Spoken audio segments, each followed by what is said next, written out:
Selamat sore, saya merekam materi pembelajaran sore hari ini dan kemudian nanti akan saya upload di saya punya channel ya, namanya Guru Asuransi ya, Guru Asuransi, saya punya channel ya.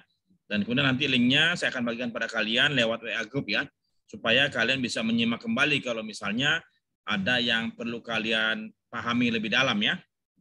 Oke, jadi hari ini kita mulai mempelajari pertemuan pertama dengan topik keagenan dan kepialangan asuransi Indonesia. Saya izin share screen ya.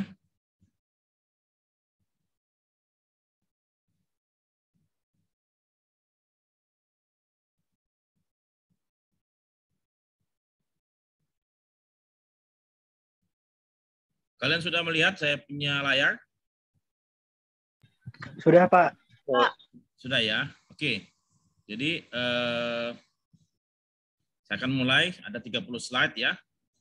Pertemuan hari ini tanggal 26 Maret ya, 2022 jam 15.45 ya. Oke, kita belajar keagenan dan kepialangan asuransi untuk pertemuan pertama. Nah, sebelum katakanlah kita melanjutkan ke dalam topik itu, ya saya ingin coba membahas mengenai ada 14 subtopik ya. Ada 14 subtopik ya. Kita akan bahas satu persatu. Hari ini adalah subtopik players and the bodies in the market ya. Dia punya referensinya ya, buku saya yang ada kamu bisa dapatkan di perpustakaan kampus, judulnya Asuransi Tukang Tipu ya, tanda tanya ya, tanya Bapak Perasuransian.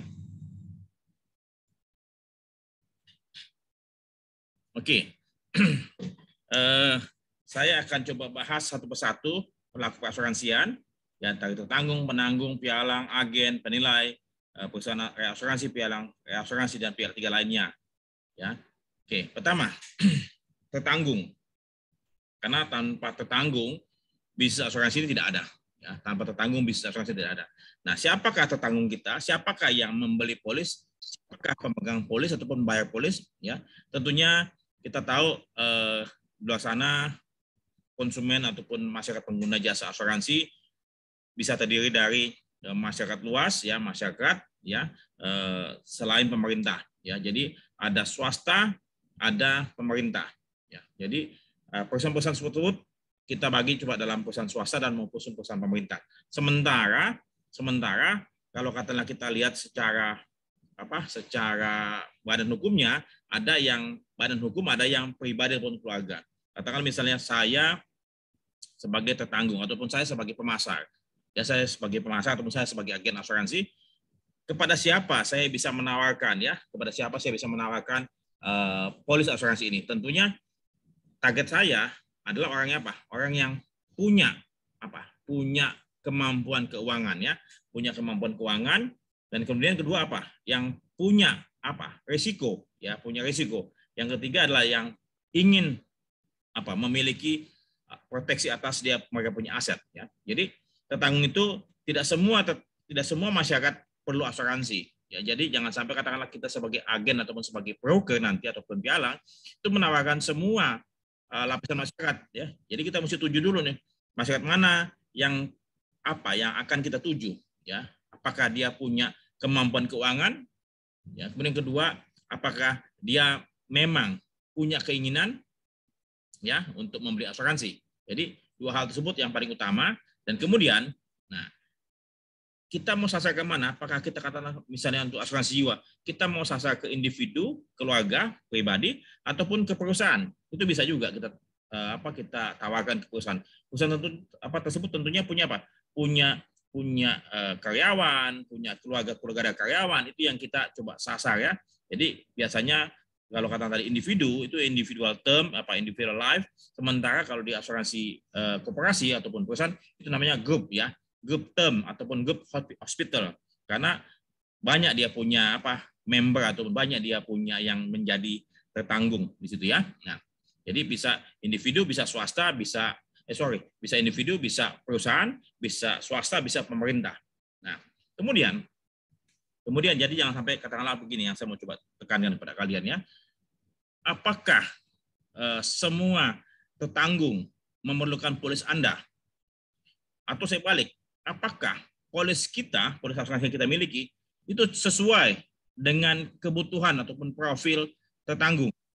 Katakanlah kita mau coba apa? Saya mau gali ya, saya mau coba jelaskan. Karena terus saja selama ini yang terjadi, kita sebagai pemasar ataupun agen ataupun pihak asuransi, itu kita tidak meneliti lebih jauh, tidak menggali lebih jauh informasi-informasi terkait dengan tertanggung. Nah, kita tahu bahwasannya ada namanya know your customer, ataupun kita harus apa? Kita harus mengetahui siapa tertanggung kita sebelum menjadi pemegang polis ya. Jadi kalau misalnya begini nih, sebagai sebuah contoh ya, sebagai sebuah analogi, kalian mungkin masih punya adik kecil ya yang usianya SD, mungkin masih punya ya, yang di SD yang katakanlah usianya di bawah 10 tahun. Ya. Kemudian suatu ketika kamu mendapati adik kamu sedang merokok ya, sedang merokok ya, sambil dia ngebul ya. Nah, apa reaksi atau apa opini yang kalian dapatkan pada saat melihat adik kalian sedang merokok ya, anak usia di bawah umur sedang merokok? Ya, tentunya secara normatif ya, itu belum pantas ya. Dan kemudian kita mesti apa? Kita mesti marah kepada siapa? Bukan hanya kepada adik kita ya, tapi kepada siapa? Kepada siapa yang memberikan rokok tersebut. Ya. Ataukah katakanlah mungkin ada orang dewasa yang menawarkan rokok atau menjual rokok tersebut kepada adik kita yang masih kecil. Nah, jadi seperti halnya juga kita tidak mau polis yang kita miliki ya, kita jual kepada seseorang yang tidak sesuai dengan profilnya dia. Yang selama ini saya ketahui dan kalian sudah pernah dengar ya, begitu banyak korban berjatuhan terkait dengan korban unit link ya, korban unit link atau korbannya Jiwasraya. Kalian tahu ya. Nah, saya khawatir produk-produk asuransi yang mengandung investasi tersebut ya, mengandung ada unsur investasinya, itu dipasarkan atau ditawarkan kepada calon tertanggung yang tidak sesuai dengan profilnya. Ya. Kenapa? Coba katakanlah misalnya, unit link itu ditawarkan kepada orang-orang yang punya penghasilan tidak tetap, katakanlah driver ojol ya, atau katakanlah dia pekerja kasar, ataupun katakanlah dia buruh bangunan ya, atau dia pedagang di pasar, atau dia katakanlah misalnya pedagang warteg. Nah, orang-orang yang kecil itu ya tidak punya penghasilan yang tetap, kemudian mereka awam dan tidak paham mengenai asuransi ya. Saya percaya mereka belum punya asuransi apapun selama ini. Nah, kemudian mereka juga tidak tahu ya namanya investasi di pasar modal yang namanya reksadana atau saham dan lain-lain. Nah, bagaimana mungkin orang yang awam itu yang sekolahnya mohon maaf ya tidak tinggi ya, dan kemudian mereka tidak pernah berasuransi, tidak pernah berinvestasi di pasar modal, ditawarkan produk asuransi yang mengandung investasi di pasar modal. Nah, ini yang saya tenggarai terjadi kekeliruan. Dari sisi siapa? Dari sisi pemasar, dari sisi kita, orang industri asuransi. Kita menawarkan produk yang tidak sesuai dengan profil calon tertanggung kita. Ya, tadi saya ambil analogi tadi, anak kecil ditawari rokok, atau anak kecil ditawari minuman keras. Ya, ini yang terjadi. Nah, sehingga saya ingin coba sampaikan pada kita semua ya, bahwasannya tidak semua masyarakat luas membutuhkan polis asuransi. Dan kemudian tidak semua polis yang kita miliki itu sesuai dengan kebutuhannya masyarakat. Jadi kita harus apa? Menggali lebih jauh ya, siapa calon tertanggung kita yang benar-benar sesuai dengan apa kita punya produk ya. Jadi know your customer harus kalian apa? Kalian lakukan dengan sebaik-baiknya. Kenapa? Kalau kalian tidak melakukan know your customer dengan sebaik-baiknya dan menjual sembarangan polis kepada calon konsumen, artinya apa? Kita tidak melakukan apa? Utmost good faith, ya. Kita melanggar prinsip apa? Itikat baik tersebut, ya. Itu yang pertama, tertanggung ya. Jadi kita harus mengetahui dulu siapa tertanggung kita. Oke. Nah, penanggung itu tadi tertanggung adalah pembeli polis, pembayar premi. Sekarang tanggung adalah yang memiliki risiko, yang mentransfer risiko. Sementara saat ini penanggung adalah perusahaan asuransi yang menjadi produsen, ya, yang mencetak polis, yang punya tenaga pemasar dan punya tenaga agen. Perusahaan asuransi ini menawarkan polis asuransi melalui berbagai macam tenaga pemasar, baik itu pemasar yang dibayar oleh perusahaan maupun tenaga pemasar dalam bentuk agen, ya, baik itu jiwa maupun umum. Kalau jiwa saat ini yang saya ketahui, maka tidak punya tenaga pemasar langsung untuk kepada klien. Ya, jadi katakan misalnya saya mau beli asuransi jiwa dari sebuah perusahaan asuransi jiwa XYZ, maka tidak punya tenaga pemasar yang meladeni saya, tapi saya akan dirujuk kepada agen yang mereka miliki. Sementara di asuransi umum, ya, ada namanya tenaga pemasar internal, tenaga pemasaran ataupun marketing. Nah, tenaga pemasar internal ini dibayar gajinya oleh perusahaan asuransi.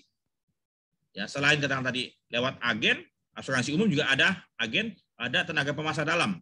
Sementara asuransi jiwa tidak ada agen pemasar tidak ada tenaga pemasar internal.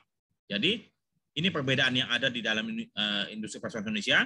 Nah, kemudian saya ingin coba sampaikan apa saja sih yang dijual oleh kedua perusahaan asuransi ini. Saya sampaikan, ya, objek yang dijual oleh perusahaan asuransi itu untuk asuransi umum, ya, tentunya banyak sekali, begitu banyak.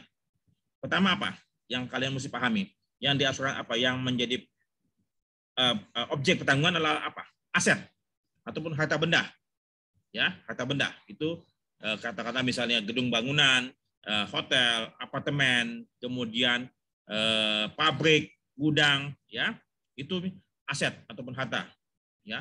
Bisa juga dia dalam bentuk kapal laut, kapal terbang, itu juga aset kan, harta benda. Jadi aset baik itu yang bergerak maupun yang tidak bergerak. Yang kedua apa? Yang menjadi objek tanggungan juga daripada asuransi umum adalah tanggung jawab hukum ataupun liability. Itu adalah objek yang bisa diasuransikan dalam asuransi umum. Yang ketiga adalah diri, ya. Asuransi umum bisa menjual polis asuransi kesehatan. Ya, jadi asuransi kesehatan dan asuransi kecelakaan diri. Nah, kamu mesti pahami bahwasannya ada dua jenis polis asuransi yang bisa dijual di asuransi umum maupun dijual oleh asuransi jiwa. Yaitu apa? Jadi asuransi kesehatan dan asuransi kecelakaan diri. Ya, jadi objeknya asuransi umum tadi ada 3, ya. Harta benda, tanggung jawab hukum, dan diri seseorang dalam bentuk asuransi kesehatan maupun asuransi kecelakaan diri ataupun personal accident. Sementara di asuransi jiwa, objeknya hanya siapa? Hanyalah manusia, diri seseorang, ya. Dan mereka punya produk adalah asuransi jiwa, ya. Ada 4 produknya asuransi jiwa. Pertama adalah asuransi term life. Ya, nanti kalian coba cari tahu apa itu asuransi term life atau asuransi jiwa berjangka. Yang kedua, asuransi jiwa seumur hidup ataupun whole life insurance. Yang ketiga adalah endowment insurance atau asuransi dwiguna yang biasanya disebut asuransi pendidikan lah, asuransi pensiun lah, asuransi haji lah, dan lain sebagainya, ya. Nah, asuransi yang pertama term life ini tidak ada unsur investasinya, dia hanya proteksi semata. Jadi kalau misalnya meninggal baru dibayar, kalau tidak meninggal tidak dibayar, ya. Tapi bagus sekali dan saya sarankan kalau katakan kita memang mau beli asuransi jiwa, belilah term life, ya, term life. Sementara untuk whole life ini asuransi jiwa seumur hidup bisa berlangsung hingga usia 99 tahun, ya. Dia ada unsur investasinya yang nilai tunainya, bukan investasi tapi nilai tunai yang diberikan oleh perusahaan asuransi dan dihitung oleh perusahaan asuransi, ya, dan tidak dijamin, ya. Angkanya tergantung dari perusahaan asuransi dan kecil dia punya nilai tunainya. Kalau meninggal dia akan mendapatkan uang pertanggungan plus nilai tunainya. Kalau di sini hanya uang pertanggungan, di sini plus nilai tunai. Preminya lebih mahal whole life. Yang ketiga, ini adalah asuransi dwiguna, ada unsur investasinya. Biasanya perusahaan asuransi jiwa menawarkan ataupun kadang-kadang menjanjikan dia punya tingkat pengembalian ataupun return-nya, ya. Sebesar katakanlah misalnya deposito saat ini 3%, maka bisa menawarkan 4%, ya. Kemudian tanggung jawab risiko investasinya berada di dalam perusahaan asuransi jiwa. Jadi kalau katakanlah misalnya ternyata sebagian investasinya perusahaan tersebut gagal mendapatkan di atas 4%, maka dia menanggung kerugian. Ini yang terjadi dalam polis asuransi Jiwasraya JS Plan yang kemarin gagal membayar kewajibannya kepada pihak tertanggung ya. Jadi Jiwasraya menjanjikan 10-15%, tapi ternyata dia punya investasinya berantakan ya dan tidak benar. Makanya sekarang sudah diputus, mereka punya para pejabat Jiwasraya diputus melakukan korupsi karena investasinya tidak benar. Banyak hal-hal yang curang di sana. Ya, itu endowment. Sementara yang terakhir adalah unit link. Ya, unit link ini dia punya nilai investasinya tidak dijamin dan kemudian risikonya di tangan siapa? Di tangan si tertanggung. Nah, ini yang saya bilang banyak korban unit link yang mestinya dijual kepada segmen tertentu saja, bukan kepada seluruh anggota masyarakat. Jadi 4 jenis polis asuransi yang dimiliki oleh asuransi jiwa, dan kemudian ini asuransi pokok. Isinya bisa ditambahkan dengan asuransi kesehatan, ya bisa ditambahkan asuransi kesehatan dan asuransi kecelakaan diri. Jadi 4 jenis polis ini Anda bisa pilih salah satu, bisa ditambahkan, ya bisa ditambahkan dalam bentuk rider, asuransi kesehatan maupun asuransi kecelakaan diri. Nah ini kalian nanti coba cari tahu lagi apa saja tadi jenis-jenis polis asuransi yang ada dari masing-masing perusahaan asuransi umum maupun jiwa. Ini sebagai produsen, sebagai penjual. Nah, sementara yang kita akan dalami dalam 14 kali pertemuan ini, salah satu profesi adalah pialang asuransi. Ya, nah saya mau coba sampaikan, pialang asuransi itu bisa dalam terminologinya perusahaan, ya perusahaan pialang asuransi, bisa juga sebagai profesional. Ya, kalau kata anak saya, misalnya saya Freddy Pilor, saya sebagai seorang pialang asuransi, ya saya sebagai profesional, ya. Dan kemudian mesti punya punya sertifikasi dan kompetensi tertentu. Nah, jadi pialang asuransi adalah perusahaan ataupun individu yang menjembatani. Kalau tadi agen, ya agen belum saya sampaikan. Kalau pialang asuransi ini individu profesional, dia tidak bisa berdiri sendiri. Dia harus harus ada dalam sebuah perusahaan. Jadi saya sebagai profesional pialang asuransi tidak boleh melayani nasabah. Saya harus berada di dalam sebuah perusahaan, ya, sebuah perusahaan pialang asuransi.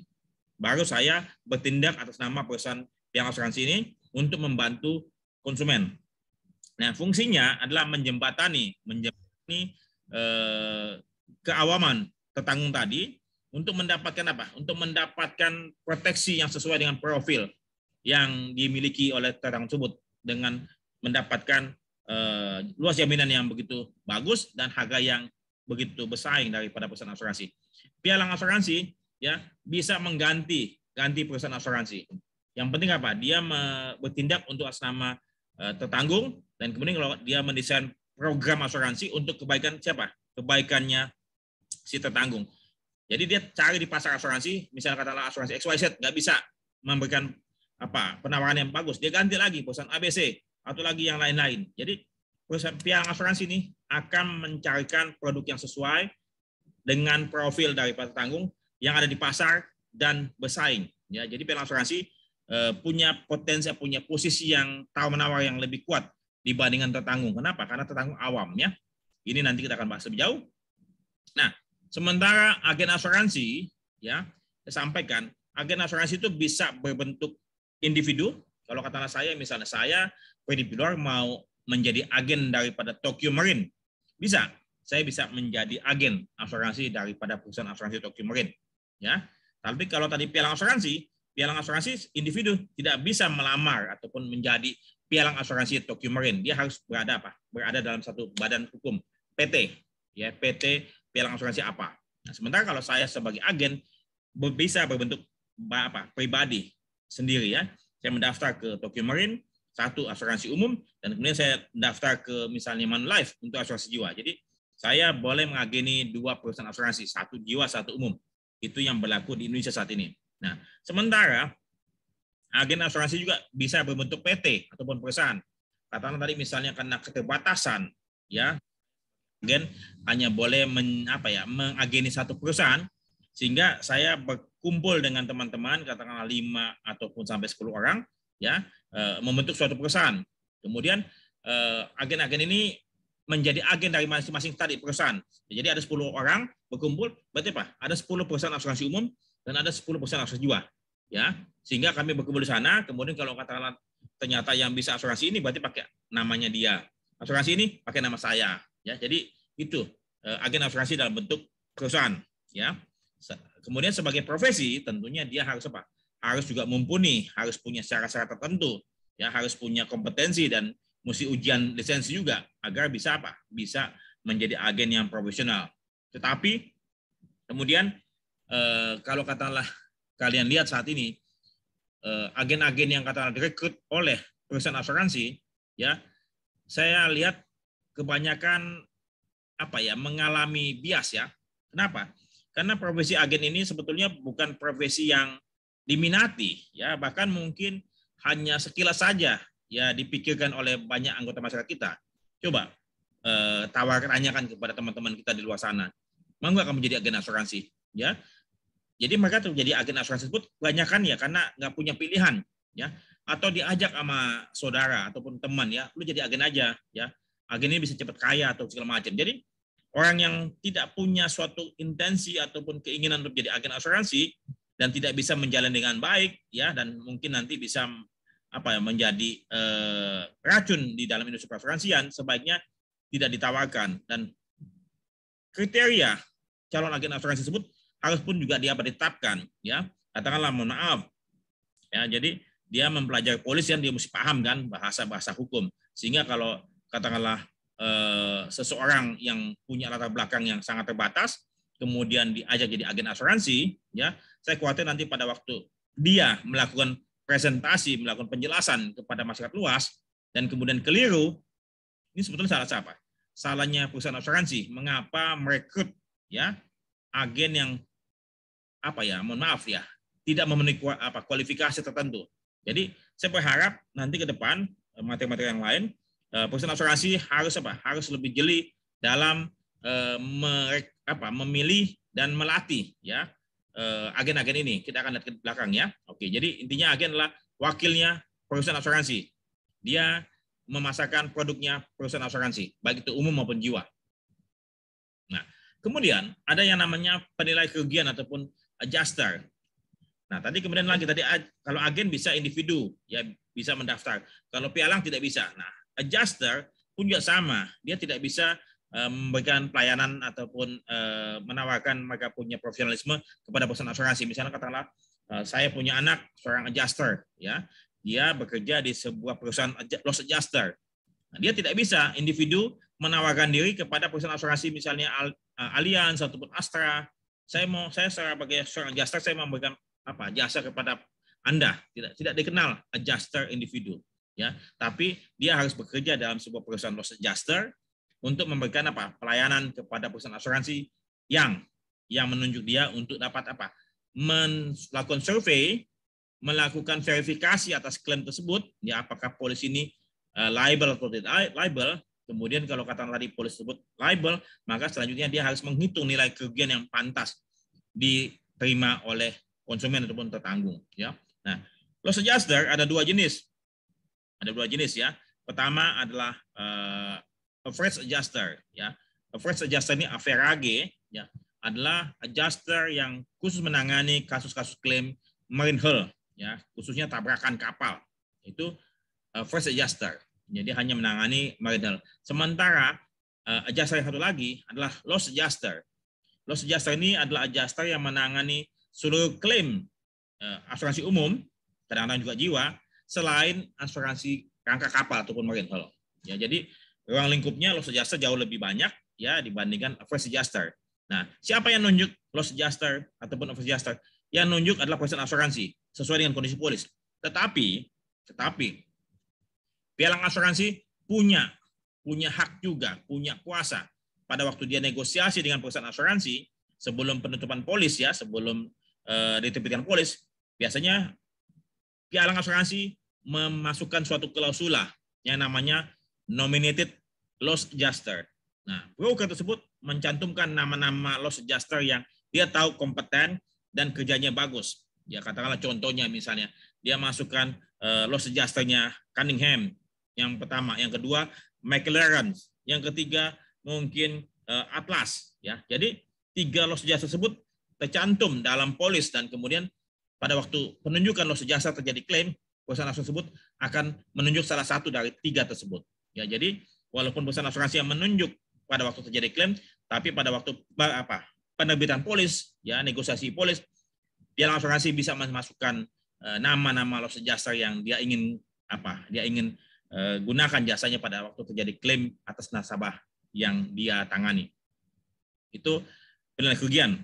Kemudian perusahaan reasuransi. Ya, perusahaan reasuransi ini adalah perusahaan yang memberikan kapasitas, ya, memberikan kapasitas kepada perusahaan asuransi. Ya, saya percaya perusahaan asuransi Indonesia dia punya modal store-nya kan tidak besar-besar amat kan. Katakanlah ada yang 250 miliar, mungkin ada yang 500 miliar, ada yang 1 triliun ya. Tapi contohnya katakanlah misalnya dia menangani pabrik rokok gudang garam ataupun pabrik rokok jarum ya, atau satu stasiun kilang minyak ya di sebuah lepas pantai yang dia punya sum insurednya mungkin 5-10 triliun bahkan lebih. Nah, tentunya perusahaan tersebut kan tidak mungkin ya, walaupun tadi dia punya modal store 1 triliun, dia ada 5 triliun dia punya risiko, kan nggak mungkin dia ambil 1 triliun kan? Saya percaya pasti dia tidak mungkin, walaupun dia punya modal 1 triliun, dia tidak mungkin mengambil 1 triliun untuk satu risiko. Ya, dia pasti mungkin ngambil the best-nya adalah katakanlah 10-50 miliar. Sehingga katakanlah dia ambil 50 miliar. Kalau katakan tadi ada 5 triliun, maka 4,95 triliun tersebut harus apa? Harus dia cari backup reasuransinya. Ya, kepada perusahaan apa? Kepada perusahaan reasuransi profesional. Ya. Nah, tetapi dalam kalian punya pembelajaran, reasuransi tersebut kadangkala dilakukan juga oleh perusahaan apa?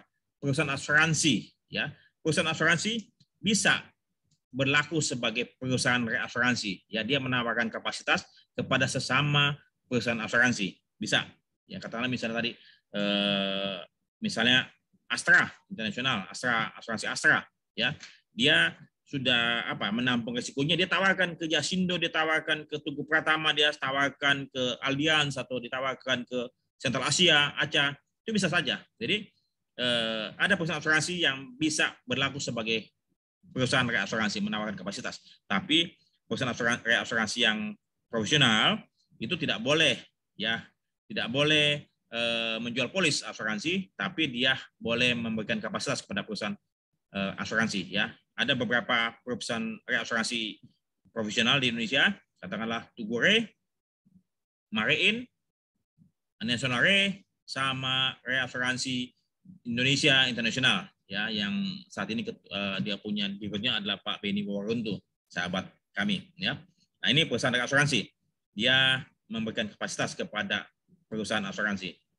Nah, pialang reasuransi ya sama fungsinya tadi. Kalau perusahaan kalau pialang asuransi itu menjembatani antara konsumen dengan perusahaan asuransi. Nah, saat ini pialang reasuransi dia punya tertanggung siapa atau konsumennya? Pialang perusahaan asuransi.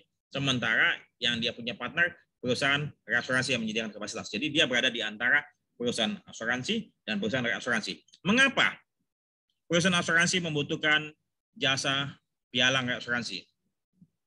Kenapa? Karena kadang-kala perusahaan asuransi tersebut tidak memiliki kemampuan ataupun kompetensi ataupun SDM-nya dia tidak memiliki kapasitas ataupun kompetensi yang bisa mengurusin dia punya resiko. Ya, dia membutuhkan pengetahuan ataupun kompetensi ataupun akses ataupun networking yang dimiliki oleh pialang reasuransi. Katakanlah misalnya risiko ini sudah tidak bisa lagi ditampung di Indonesia, dia mesti lempar ke Inggris, lempar ke Hong Kong ataupun lempar ke negara lain.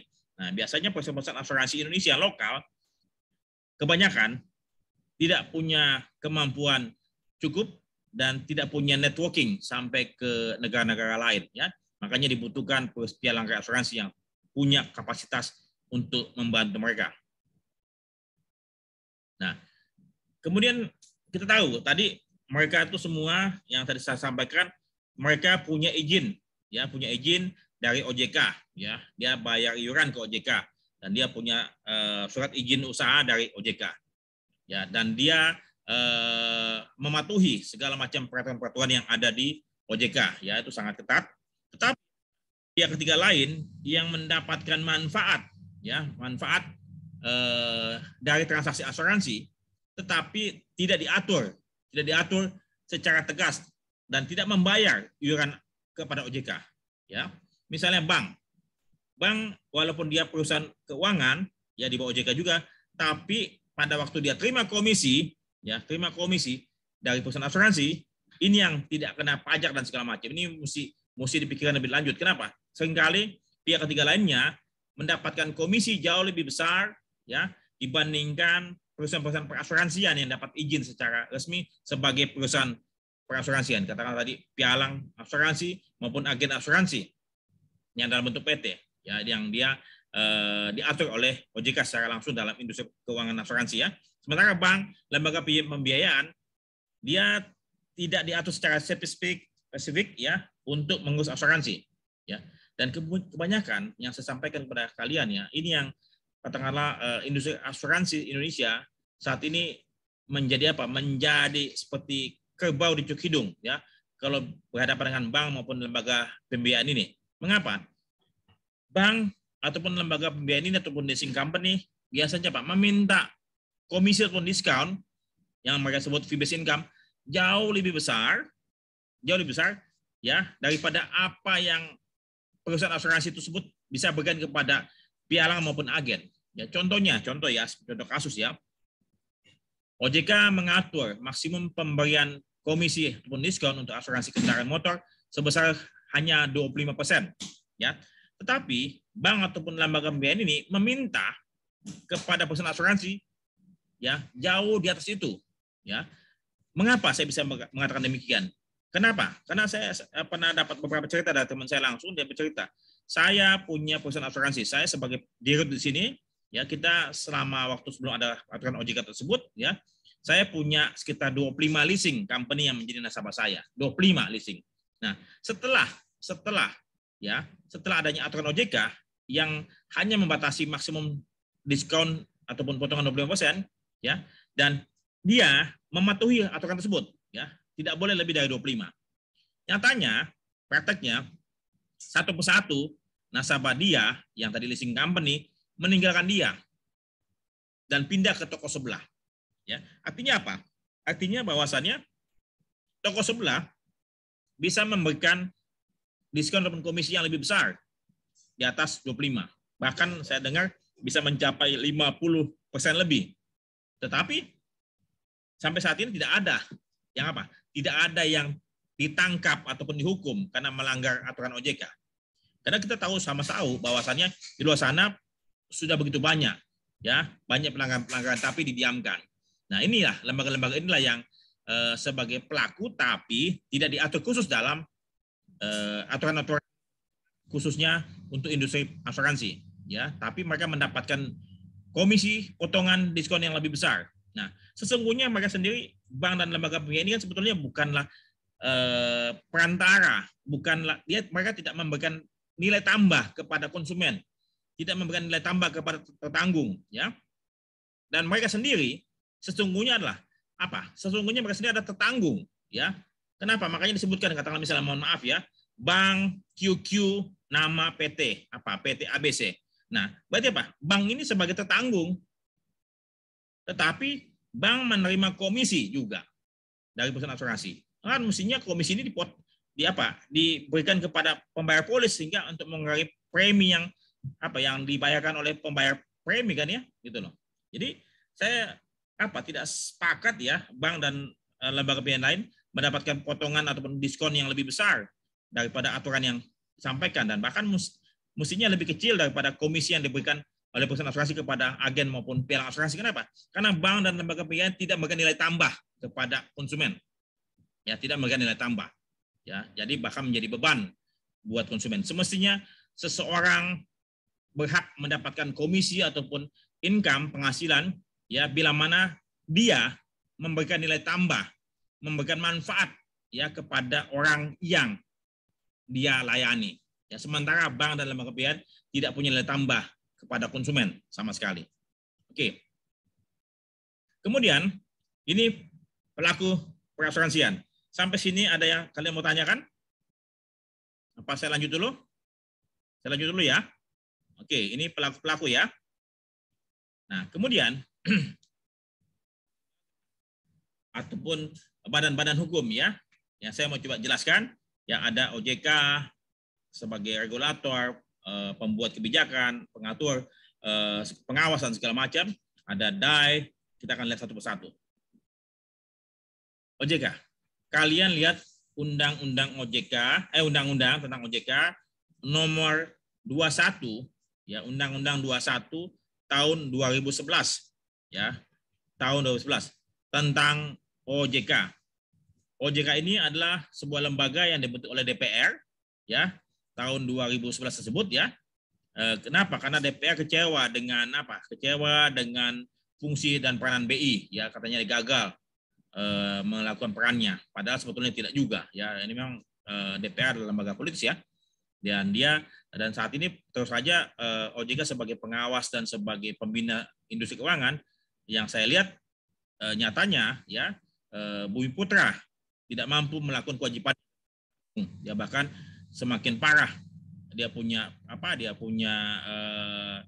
kemampuan dia ya, mungkin sebentar lagi akan tutup ya, karena dia punya liability jauh lebih besar daripada dia punya equity ya. Jadi katakanlah hutang dia katakanlah sekitar 30 triliun, dia punya aset cuma sekitar nggak sampai 10 triliun, berarti nggak sampai sepertiganya, dan makin lama makin menyusut ya.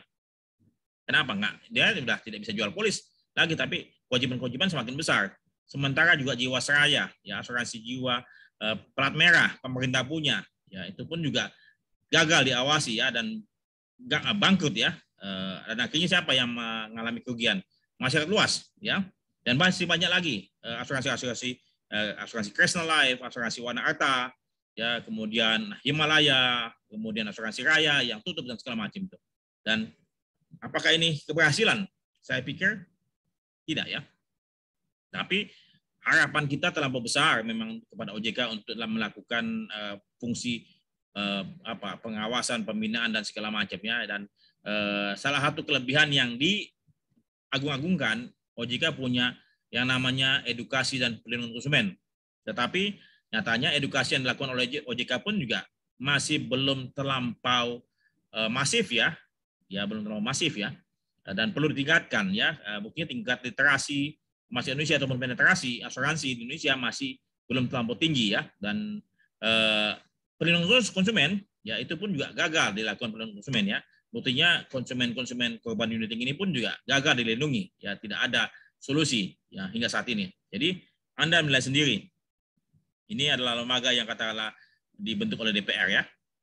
Nah, Dewan Asuransi Indonesia adalah suatu lembaga bentukan industri praktisi ya, sebagai badan ataupun payung ya, payung yang mengatasi semua asosiasi. Jadi DAI ini adalah sebagai payungnya daripada asosiasi ini yang di bawah ini ya, dan DAI ini berfungsi sebagai koordinator hanya terbatas pada pendidikan saja. DAI tidak punya wewenang untuk menegur AJI bila mana AJI tidak melakukan fungsinya dengan benar ya, jadi terbatas pada koordinasi untuk pendidikan saja. Ya, saya pikir mungkin perlu dibuatkan suatu aturan baru agar DAI punya peran dan fungsi jauh lebih efektif dan bisa memberikan suatu rekomendasi ataupun suatu teguran ataupun hukuman ataupun sanksi ya, bukan cuma sekedar ngurusin pendidikan saja. Nah, di bawah DAI ada namanya Asosiasi Asuransi Umum Indonesia. Ini asosiasi perusahaan asuransi umum ya. Jadi anggotanya adalah perusahaan-perusahaan asuransi umum yang saat ini berjumlah sekitar mungkin 50, 60, atau 70 perusahaan asuransi ya. Nah ini ada di Indonesia, kemudian ada yang namanya AJI, Asosiasi Asuransi Jiwa Indonesia. Ya, jadi dia asosiasinya perusahaan asuransi jiwa. Jumlah perusahaan asuransi jiwa saat ini di Indonesia sekitar mungkin 30-an sampai 40 perusahaan asuransi jiwa. Nah, tapi yang saya mau coba sampaikan, lucunya nih, AUI maupun AJI ya, mereka lah yang menjadi payung hukumnya daripada agen. Jadi AUI dan AJI mereka lah yang memberikan lisensi ya keagenan kepada masing-masing agen ya. Nah, jadi agak lucu. Sementara mereka adalah asosiasi perusahaan asuransi kan, mestinya agen itu diberikan pendidikan ataupun lisensi oleh siapa? Oleh asosiasi agen asuransi. Jadi semestinya agen punya asosiasi agen asuransi. Ya, bukan di bawah asosiasi perusahaan. Ya, karena AU ini asosiasi perusahaan. AJE pun juga asosiasi perusahaan. Mestinya agen punya asosiasi sendiri juga agennya. Nah, seperti halnya, saya lanjut lagi. AJSI adalah Asosiasi Asuransi Jaminan Sosial. Dahulu punya member ataupun anggota ASABRI untuk TNI, kemudian TASPEN untuk sipil, dan kemudian BPJS Kesehatan, dulu jam sostek ya. Ini bentukan pemerintah, jaminan sosial ya, berdasarkan undang-undang, sesuai dengan bentukannya. Kemudian ada namanya Asosiasi Asuransi Syariah Indonesia. Nah, saat ini di Indonesia, asuransi syariah Indonesia masih ada dua bentuk ya. Pertama, dia memang sudah berbentuk PT ya, tapi ada yang masih dalam bentuk unit. Jadi katakanlah contoh misalnya asuransi ABC ya, asuransi umum ya. Dan kemudian dia punya unit syariah. Dia belum spin off ya, belum keluar dari ini. Nah, kenapa? Karena mereka masih berpikir kalau katakanlah saya bentuk PT baru lagi, berarti apa? Saya mesti punya direktur, mesti punya komisaris, mesti punya badan segala macam yang lengkap seperti ini kan. Nah, dia hitung biayanya. Dia mesti menghitung biaya dan berapa bisnis yang dia terima.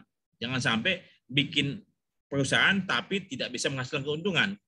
Maka saat ini memang dilematis ya, karena asuransi syariah walaupun bertumbuh, tapi belum begitu menggembirakan. Sehingga untuk mau melakukan spin-off, bikin PT sendiri, masih banyak tantangan-tantangan. Oke. Kemudian berikutnya lagi, Aparindo. Nah, Aparindo ini adalah asosiasi perusahaan pialang asuransi dan reasuransi Indonesia. Ini gabung ya, jadi asosiasi pialang gabung untuk pialang asuransi dan pialang reasuransi itu gabung. Ya, ini adalah asosiasi apa? Asosiasi perusahaan ya. Ini kalau Aparindo adalah asosiasi perusahaan seperti AUI maupun AJI. Nah, kita coba lihat ya.